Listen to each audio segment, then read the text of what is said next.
Anggaran pendapatan dan belanja negara APBN dijamin tetap aman meski ada eskalasi konflik Timur Tengah.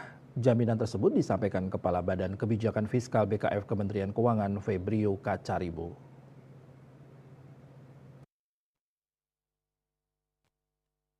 Menurut Febrio Kacaribu, penguatan rupiah yang terjadi belakangan serta penurunan suku bunga turut mempengaruhi kestabilan APBN.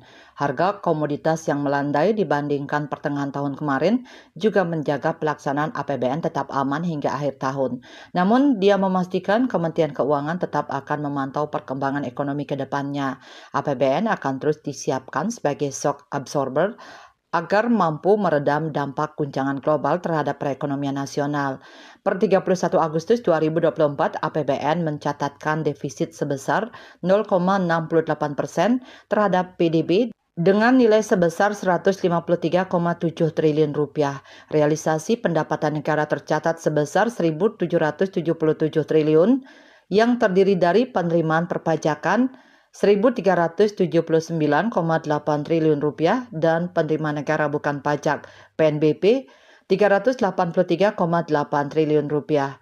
Penerimaan pajak mencapai 1.196,5 triliun rupiah, sedangkan kepabeanan dan cukai 183,2 triliun rupiah.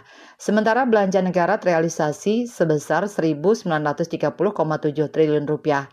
Realisasi belanja pemerintah pusat BPP tercatat sebesar 1.368,5 triliun rupiah terdiri dari belanja kementerian, lembaga KL sebesar 703,3 triliun rupiah dan belanja non-KL 665,2 triliun rupiah. Sedangkan transfer ke daerah TKD terrealisasi sebesar 562,1 triliun rupiah. Sedangkan keseimbangan primer tercatat surplus sebesar 161,8 triliun rupiah.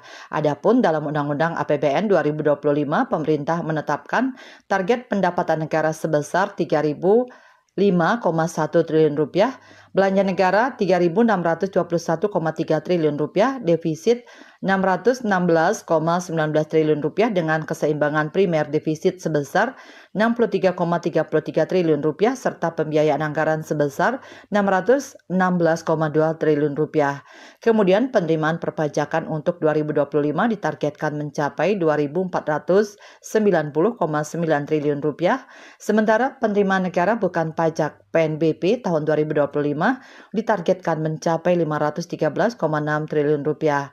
Untuk asumsi dasar ekonomi makro 2025 ditetapkan yakni target pertumbuhan ekonomi sebesar 5,2%, laju inflasi 2,5%, suku bunga surat berharga negara SBN 10 tahun sebesar 7%, nilai tukar rupiah Rp16.000 per dolar Amerika Serikat, harga minyak mentah Indonesia $82 per barel, lifting minyak 605.000 barel per hari, dan lifting gas sebesar 1,005 juta barel setara minyak per hari.